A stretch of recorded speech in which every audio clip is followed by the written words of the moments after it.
పాడి పంటలు ఛానల్ చూసినటువంటి రైతు సోదరులకు నమస్కారం. నా పేరు డాక్టర్ వి గోవర్ధన్ రావు, తెగుళ్ల విభాగం శాస్త్రవేత్త, అంబాజీపేట ఉద్యాన పరిశోధన స్థానం. ఈరోజు మనము ఆయిల్ పామ్ పంటలో వచ్చేటువంటి తెగుళ్ల గురించి మాట్లాడబోతున్నాము. ఆయిల్ పామ్లో కానీ మనం చూసినట్లయితే ఈ గ్యానోడర్మా తెగులు, తర్వాత విల్ట్ తెగుళ్ళు అంటే ఎండు తెగుళ్ళు లాంటివి, అదేవిధంగా బంచిరాట్ అంటాము అంటే గెలకుళ్ళు తెగులు, అదేవిధంగా మొవ్వకుళ్ళు తెగులు, దాంతోపాటుగా ఆకుమచ్చ తెగుళ్ళు, ఇవి ఎక్కువగా మనకి ఆయిల్ పామ్ పంటలో నష్టాన్ని కలగజేస్తూ ఉంటాయి. వీటిలో ప్రధానమైనది కానీ మనం చూసినట్లయితే ఈ గ్యానోడర్మా తెగులు అనేటువంటిది చాలా ప్రధానమైనటువంటి తెగులు. ఈ తెగులు చెట్టుని ఆశించి చంపేటువంటి ప్రమాదం ఉంటుంది కాబట్టి ఈ తెగులును మనం లక్షణాల ఆధారంగా గుర్తించాలి. తగిన చర్యలు తీసుకోవటం ద్వారా మనము తెగులు నివారణ చేసుకోగలుగుతాము. ఈ గ్యానోడర్మా తెగులు అనేది భూమిలో ఉండేటువంటి శిలీంధ్రము. మనకి గ్యానోడర్మా బోనెన్సిస్ అని, గ్యానోడర్మా ఇతర జాతులు కూడా మనకి జోనాటం అనేటువంటి ఇతర జాతులు 2-3 రకాలైనటువంటి జాతులు మనకి భారతదేశంతో పాటు ఇతర దేశాల్లో కూడా ఈ యొక్క తెగులు కలగజేస్తూ ఉన్నాయి. మనకి ఈ తెగులు సాయిల్ బోర్న్ డిసీజ్ కాబట్టి భూమిలో ఉండేటువంటి శిలీంధ్రము మనము వేర్లను ఆశించి ఆ వేర్ల ద్వారా పైకి కాండం వైపు ఆశించి ఆ తర్వాత మనకి ఈ యొక్క తెగులు లక్షణాలు కనిపించడం జరుగుతూ ఉంది. ముఖ్యంగా మనం చిన్న మొక్కలుగా ఉన్నప్పుడు పాదు చేసినప్పుడు కానివ్వండి, లేదా ఏదైనా కారణం చేత వేర్లకు గాయాలైనప్పుడు, ట్రాక్టర్ ద్వారా తిరిగినప్పుడు కానివ్వండి, గాయాలైనప్పుడు ఆ వేర్లను ఆశించి వేర్ల ద్వారా కాండము లోపలికి వ్యాపించి ఆ కాండము లోపల ఉన్నటువంటి కణజాలాన్ని కుళ్ళిపోయే విధంగా చేయటం ద్వారా ఆ లోపల ఉన్నటువంటి పోషక శ్రావకాలు అనేటువంటివి బయటకి రావటం ద్వారా ఈ యొక్క గ్యానోడర్మా లక్షణాలు కాండం పైన కనిపిస్తాయి. అది ఆశించిన తరువాత లక్షణాలు కనిపించడానికి 1 సంవత్సరం నుంచి 2 సంవత్సరాల వరకు సమయం పడుతుంది. అయితే ఈ లోపల మనకి జరిగేటువంటి నష్టాన్ని మనం చూడలేము. ఎందుకంటే ఈ యొక్క మట్టలు పైన ఆయిల్ పామ్ చెట్టు పైన ఎక్కువగా మనకి అంటుపెట్టుకొని ఉంటాయి కాబట్టి లోపల జరిగేటువంటి నష్టాన్ని మనము ముందుగా గమనించలేము. ఈ యొక్క లక్షణాలు మనకి ఎక్కడ కనిపిస్తాయి అని అంటే ఆకులు ఒడిలిపోయినట్టుగా ఉండటము, ఆకులు సంఖ్య తగ్గటము, ఆకులు కురచబారిపోవటము, మనకి 3 నుంచి 4 మీటర్ల పొడవు ఉండాల్సినటువంటి ఆకులు 2 మీటర్ల వరకు దాని యొక్క పొడవు తగ్గిపోవటము, తర్వాత 60 నుంచి 64 ఆకులు ఉండేటువంటి చెట్లలో కూడా మనకి ఆకుల సంఖ్య కూడా మనకి రోజు రోజుకి తగ్గుతున్నట్టుగా గమనిస్తాము. అదేవిధంగా మిట్ట మధ్యాహ్నం సమయంలో కానీ మనం చూసినట్లయితే ఈ యొక్క తెగులు సోకినటువంటి మొక్కలు వడిలిపోయినట్టుగా కనిపించటము, తర్వాత ఎరువులు ఎక్కువ పెట్టినప్పటికీ కూడా ఆకులు పసుపు రంగులోనే ఉంటాయి కానీ ఆకుపచ్చ రంగులోకి మారకుండా ఉండటం కూడా ఈ యొక్క లక్షణాన్ని మనకు ముందుగా గమనించడానికి ఉపయోగపడుతుంది. అయితే ఈ యొక్క తెగులు ఆశించినటువంటి మొక్క పూర్తి లక్షణాలు మొక్క చూపించడానికి తర్వాత చనిపోవడానికి 2 నుంచి 3 సంవత్సరాల సమయం పడుతుంది. ఈ మధ్య సమయంలో మనము గమనించి వెంటనే తగిన చర్య తీసుకోవాలి.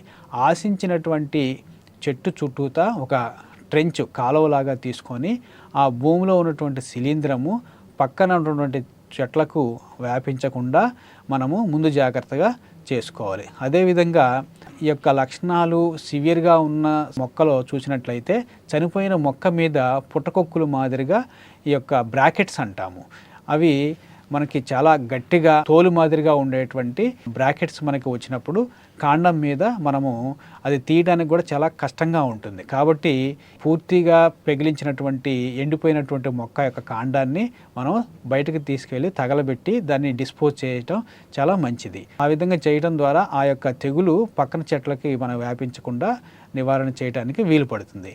అయితే నివారణ చర్యల్లో కానీ మనం చూసినట్టయితే దీన్ని జీవ నియంత్రణ పద్ధతుల ద్వారా నివారించడం చాలా సులభమైనటువంటి పని.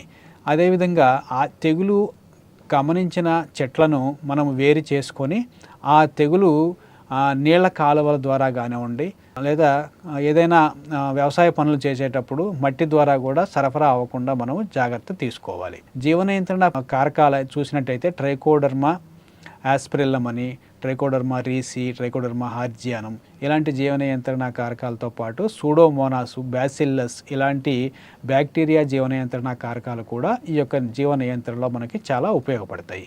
వీటిని పౌడర్ రూపంలోనూ తర్వాత లిక్విడ్స్ రూపంలోనూ మనకు అందుబాటులో ఉంటాయి.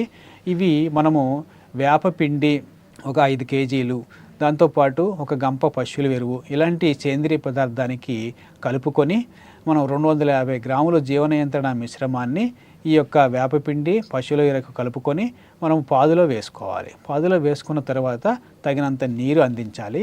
అదేవిధంగా పైన మల్చింగ్ అంటే కప్పుకోవటం కూడా ఉపయోగం. ఏ విధంగానంటే మనము కొబ్బరి పీచు కానివ్వండి లేదా ఆకు పొట్టుతో కానివ్వండి ఏదైనా కానీ కప్పినట్లుగా చేయటం వలన మనకి తేమ ఎక్కువ రోజులుగా నిలవ ఉండేటువంటి అవకాశం ఉంటుంది. ఈ విధంగా తేమ ఉండటం వల్ల ఈ జీవ నియంత్రణ కారకాలు వృద్ధి చెంది ఈ గ్యానోడర్మా తెగులు పైన పట్టు సాధించేదానికి అవకాశం దొరుకుతుంది. ఎప్పుడైతే మనకి జీవ నియంత్రణ కారకాలు 2 నుంచి 3 నెలల లోపల వృద్ధి చెంది లోపల ఉన్నటువంటి గ్యానోడర్మా పైన అటాక్ చేస్తాయో ఆ తర్వాత తెగులు మనకి తగ్గుముఖం పట్టినట్టుగా గమనిస్తాము.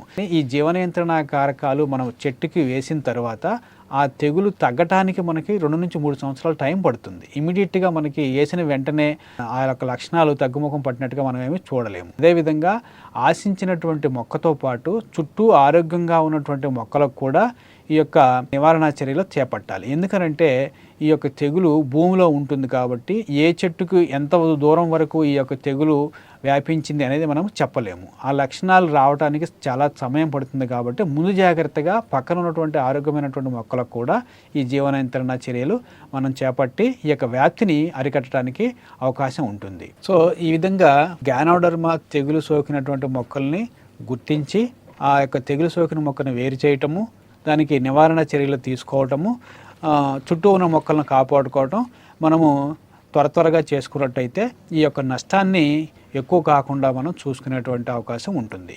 ఈ జీవ నియంత్రణ కారకాలు ఎప్పుడు కూడా మనము ఫ్రెష్గా ఉన్నటువంటివే తీసుకోవాలి. ఈ జీవ నియంత్రణ కారకాలు పౌడర్ రూపంలోనూ ద్రవ రూపంలోనూ ఉంటాయి.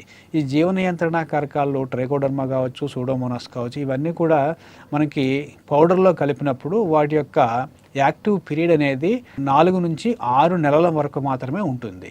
రైతు సోదరులు ప్రైవేట్గా మనం తీసుకొచ్చేటప్పుడు అవి ఫ్రెష్గా ఉన్నటువంటివి 2-3 నెలలు లోపలనే వాటి యొక్క తయారీ డేటు ఉండే విధంగా చూసుకొని వాళ్ళు ఉపయోగించుకోవడం చాలా ముఖ్యమైనది. ఎక్కువగా గుర్తింపు పొందినటువంటి ప్రయోగశాలల నుంచి ఇప్పుడు అంబాజీపేట ఉద్యాన పరిశోధనా స్థానం కానివ్వండి, అమరావతిలో ఉన్నటువంటి జీవ నియంత్రణ ల్యాబొరేటరీ కానివ్వండి, ఈ విధంగా గవర్నమెంట్ వారి యొక్క అనుమతులతోటి వాటి యొక్క నియంత్రణతోటి నడుస్తున్నటువంటి జీవ నియంత్రణ కారకాలను ఉపయోగించి మనం ఎక్కువగా ఈ యొక్క నివారణ చర్యలు చేపట్టడం వల్ల మంచి ఫలితాలు రైతులు పొందవచ్చు.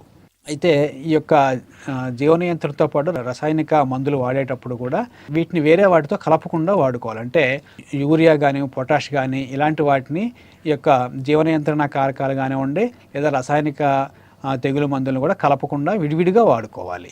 దేనికి దాన్నే మనము వాడుకుంటే మంచి ఫలితాలు ఉంటాయి. ఈ విధంగా రైతు సోదరులు ఈ యొక్క గ్యానోడర్మా తెగులు నుంచి మనం తోటను కాపాడుకోవడానికి వీలుంటుంది. ఈ అవకాశం ఇచ్చినటువంటి పాడి పంటల ఛానల్ వారికి నా ధన్యవాదాలు.